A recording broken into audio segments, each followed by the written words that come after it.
Hello friends, आपण oscillation chapter बघत होतो. ऑसिलेशन मधील आता आपण पॉइंट घेणार आहोत. Energy of a particle performing simple harmonic motion.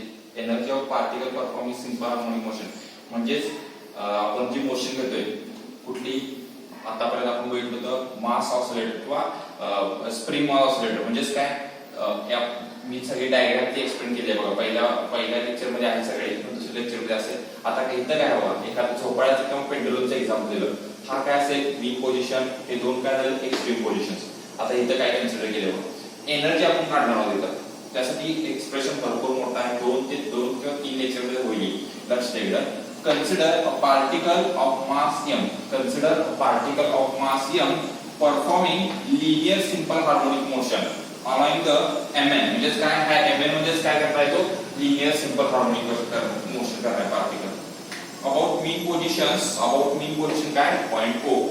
At a given instant let the particle be at point P. म्हणजे काय, at given instant at time t मंडल चालेल.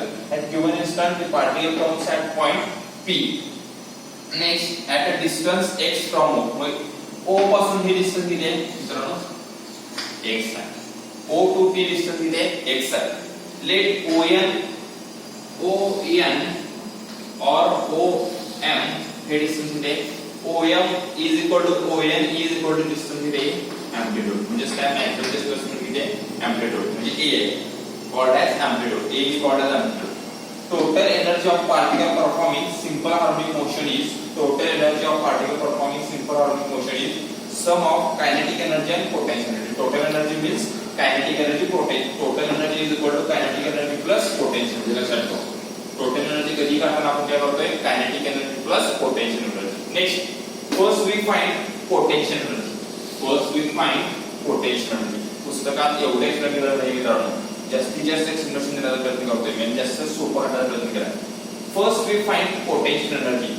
We know in linear simple harmonic motion the restoring force acting on the particle at a point P.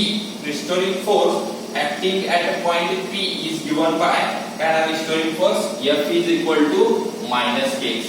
F is equal to minus s. K म्हणजे काय असते, force constant. x म्हणजे काय असणार, हे displacement आहे. O to P ची displacement किती असणार, x. सपोज आणि कन्सिडर ऑफ फिजिक्स मध्ये काय लक्षात ठेवा. Suppose that particle is displaced further by an infinitesimal displacement. म्हणजे काय, एक छोटी displacement. Suppose that particle is displaced further by an infinitesimal displacement dx. म्हणजे इथून काय करतो आपण, एक dx डिस्प्लेसमेंट घेतो. dx displacement. Next, against the restoring force कुठे आहे तुमचा, या साइडला, आणि ह्या त्याच्या विरुद्ध काय झाला, अगेन्स्ट झाला. म्हणजे काय झाला, हा तुमचा असेल dx. हा जो दाखवतो एवढाच, म्हणजे इथं p पर्यंत तुमचं पेंडुलम आला असेल, फक्त पेंडुलम आणि जरा घडी या बाजूला खेचलं, समजते का बघा. तर काय झाला, हा dx against the restoring force F. Then external work done काय म्हणतात, dw ड्यूरिंग दिस डिस्प्लेसमेंट. एवढाच. आता इथं जर पेंडुलम आला असेल तुमचा, इथून इथं पेंडुलम घ्यायला काय म्हणणार, त्याला एक्स्ट्रा वर्क डन. तो म्हणजे आपण काय करतोय, work done. dw is equal to, आता मायनस का आलं, मायनस dx येते बघ, कारण ते कारण का, वर्क फोर्स या साइडला आहे, dx त्या साइडला आहे, म्हणून काय minus dx. dw is equal to minus f dx. f ची व्हॅल्यू वरून आपण घेऊ शकतो, f ची व्हॅल्यू किती, मायनस kx. म्हणजे काय मिळतं, मायनस kx into dx. म्हणजे काय मिळतं, fx dx. fx dx समजते का, dw इज इक्वल टू काय आलं, w is equal to fx dx. इथपर्यंत समजलंय बाबा. सॉरी, f ची व्हॅल्यू टाकूया आपण, म्हणजे काय नाव आहे, kx dx. f is equal to kx dx. म्हणजे काय आलं, f dw is equal to kx dx. Next, then total work done the particle to displaces it from O to P. म्हणजे काय, पार्टिकल O to P पर्यंत जाऊपर्यंत किती work done होईल हे काढणार आहे आपण. त्यासाठी काय करायचं आपल्याला, हे वर्क डन कुठलं काढले आपण, एवढाच काढणार वर्क डन किती काढले, dw is equal to kx dx. आता ते काढण्यासाठी काय करणार आपण, इंटिग्रेशन. त्याला मी सांगतोय बघा, लक्ष द्या.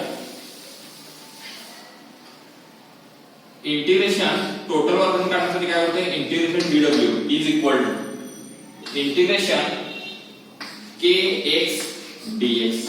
काय करणार मी k कॉन्स्टंट आहे बाहेर येणार आत करणार x dx.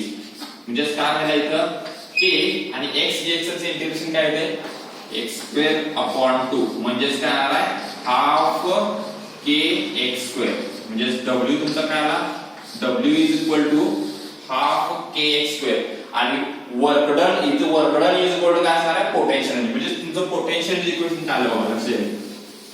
सेंटेन्स एक पुस्तकामध्ये आहे या किंवा मी सांगतो work done is nothing but potential energy. Here work done is nothing but potential energy.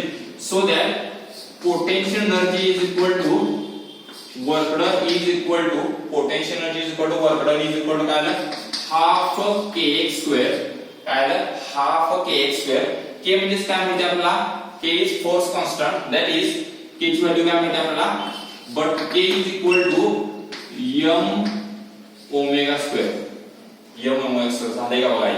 कारण का omega is equal to square root of k upon m. किती वेळा तर आपण घेतोय म्हणजे काय आलं k is equal to m r omega square. म्हणजे पोटेन्शियल इज इक्वल टू काय आलं तुमचा half m omega r square.